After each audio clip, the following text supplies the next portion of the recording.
Bismillahirrahmanirrahim. Assalamualaikum warahmatullahi wabarakatuh. Halo, perkenalkan nama saya Muqtadirah Rafi'ah dari SMA Negeri 2 Goa. Di sini saya akan membawakan sebuah dongeng rakyat dari Goa yang berjudul Ilompo Golo.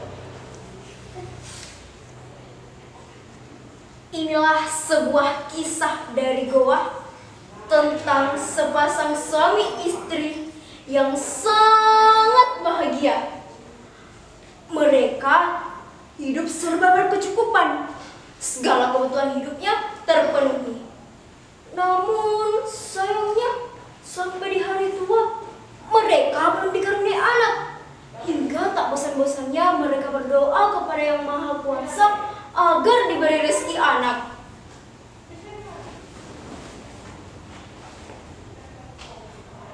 Oh karengku, kisah remai dale anak sirup pasareta. Ya Tuhan, berilah kami rezeki anak apapun adanya. Apapun adanya kata dia, teman-teman.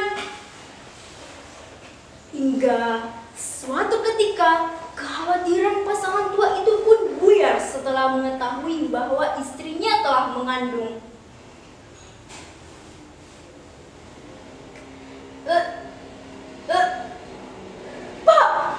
Pak, sepertinya aku hamil, Pak. Pak, hamil.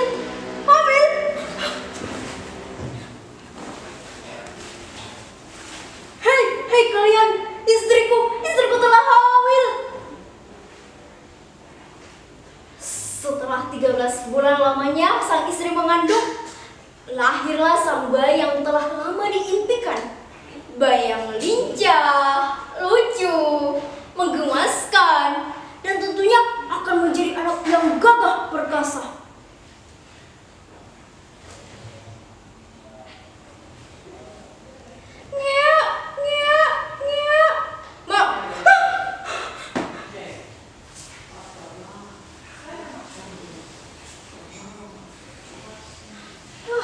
Syukurlah Pak, anak kita tidak kenapa-kenapa. Inilah asal muasal kenapa orang tuanya memberikan ia nama Ilompo Golo. Karena fisiknya yang kuat, serta anak ini mampu menghabiskan berpuluh-puluh liter air susu setiap harinya. Ketika Ilompo Golo sudah menjadi dewasa ataupun remaja, nafsu makan Ilompo Golo pun semakin menjadi-jadi, hingga makanan yang diperuntukkan untuk ayahnya pun habis dimakannya. Sampai-sampai makanan tetangganya pun habis dilahapnya. Tak heran jika hal ini membuat hati kedua orang tua Ilompo Golo pun semakin dongkol, dan mereka ingin agar Ilompo Golo dibinasakan saja dari rumah.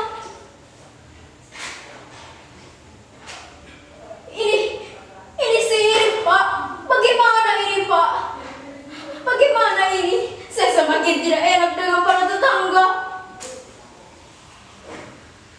Bukan hanya itu saja, Mah. Kita juga semakin melarat dibuatnya. Bagaimana ini? Bagaimana ini, Mah? Kita harus memikirkan siasat untuk membinasakan Ilompo Golo. Bagaimana ini, Mah? Bagaimana pun caranya kita harus binasakan Ilompo Golo, Mah? Bagaimana kalau... Bagaimana, Mah? Baik, Pak. Sini, Nak. Ilompo Golo, sini, Nak. Hei, sini. Sekarang juga kamu pergilah menangkap ikan di sungai. Persediaan makanan kita telah habis. Di sungai, siapa saja yang ke sungai pasti akan dilahap oleh buaya dan ular serta binatang buas lainnya.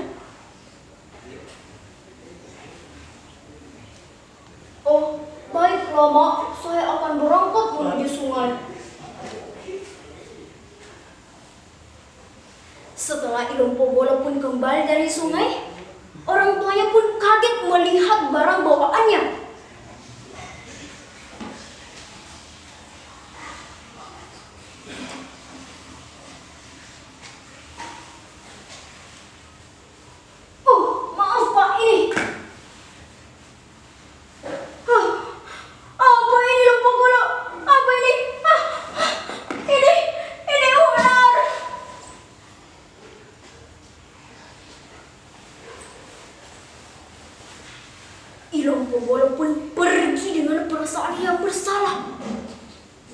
lama kemudian, sang istri pun sadar.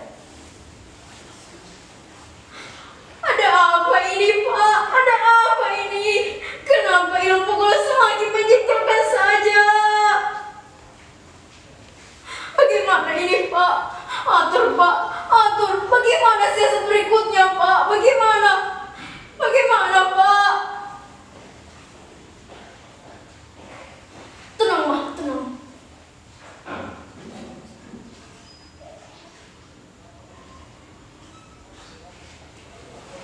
Astaga, Pak.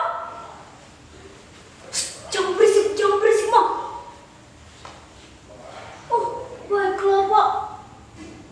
Keesokan harinya, Ilung Pogolo pun pergi bersama ayahnya ke hutan untuk mencari kayu bakar. Setelah sampai di hutan, sang ayah pun langsung menebang pohon.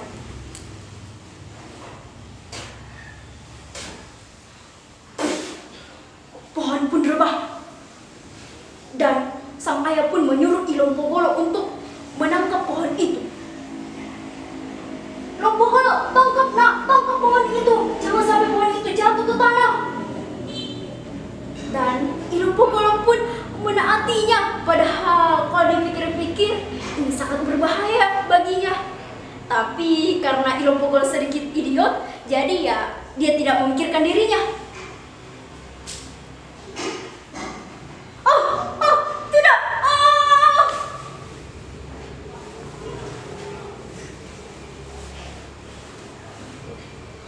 Ilung Pogolo. Syukurlah Ilung Pogolo sudah tiada. Aku harus mengabarkan hal ini kepada Mama. Ma, Ilung Pogolo, Ma. Ilung Pogolo sudah tiada, Ma. Ya, Pak. Syukurlah Ilung Pogolo sudah tiada. Tapi itu siapa, Pak? Itu siapa? Itu anak kita, Pak. Dia kembali. Sementara Ilung Pogolo pun dengan kesalnya berkata,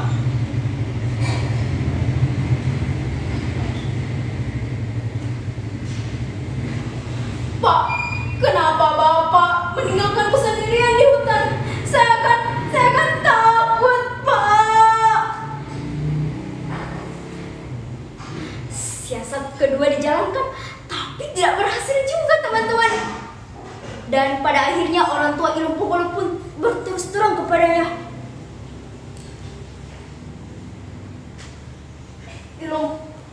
Maksud saya Ilung Pogolo, teman-teman, karena pemakaian si itu berarti kata dia. Ilung Pogolo, sini nak, sini nak.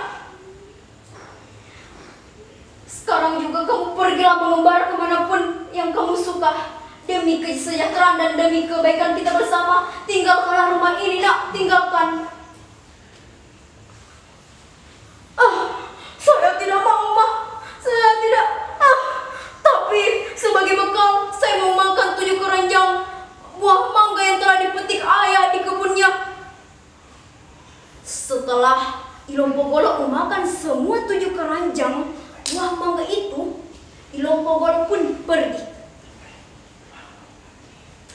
Di tengah perjalanan, Ilung Pogolo pun bertemu dengan seorang pengembala.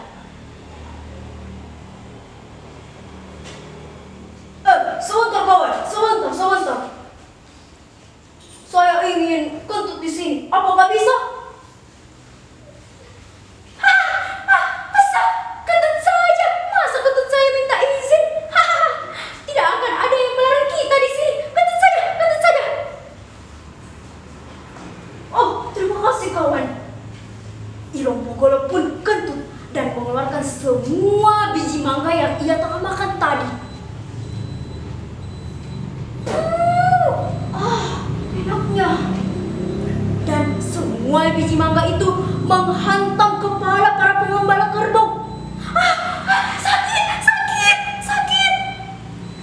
Dan di suatu tempat terdapat seorang petani yang sedang kelelahan karena kerbaunya ini mengamuk.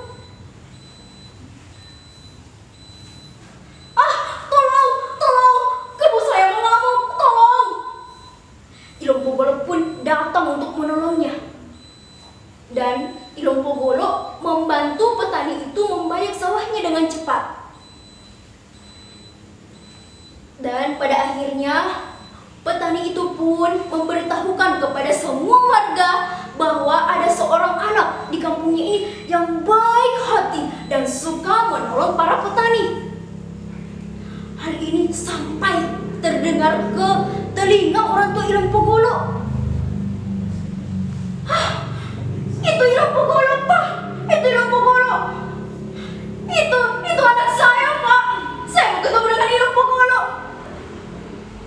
Keesokan harinya, Ilompogolo pun ketemu dengan kedua orang tuanya. Ilompogolo, sini nak, sini. Ayo kita kembali ke rumah nak. Ayo kita kembali ke rumah. Mereka pun berpelukan dalam satu pelukan yang haru. Dan pelukannya ini sangat mendalam. Ilompogolo pun semakin rajin membantu kedua orang tuanya untuk memenuhi kebutuhan hidup mereka. Dan mereka pun tinggal sebagai keluarga kecil yang dipenuhi atau diwarnai cinta, kasih, dan sayang. Demikianlah cerita Ilompogolo ini. Adapun pesan moral yang dapat ditarik dari cerita ini, yang pertama yaitu dalam berdoa kita harus khusyuk dan sabar kepada Allah Subhanahu wa taala. Dan yang kedua, kita harus selalu taat dan patuh kepada orang tua.